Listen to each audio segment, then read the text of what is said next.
Fee చెప్తే వినరు. Medical college order లేకుండా పిల్లలు జాయిన్ చేసుకుంటారండి స్కూల్లో. మరి జాయిన్ చేసుకోకపోతే పిల్లలు బ్రతుకులు ఏమైపోతాయండి? 5 సంవత్సరాలు చదువుకున్న తర్వాత ఎక్కడ పోతారు వాళ్ళు?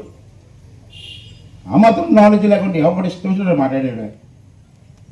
అసలు వాస్తవం ఏంటి? లోపల ఏంటి ఉంది? మెడికల్ కాలేజీ కంటే భూమి తీసుకున్నారు రైతుల దగ్గర. మెడికల్ కాలేజ్ ఆడలే లేదు. దమ్ముంటారా చూపించు. ఇక్కడ బియ్యం పైన పాలు చూపించు, నేను వస్తాను. తప్పుడు ప్రచారం చేయకూడదు. తప్పుడు ప్రచారం చేసి ప్రజలను మగ్గిపెట్టి చేయకూడదు.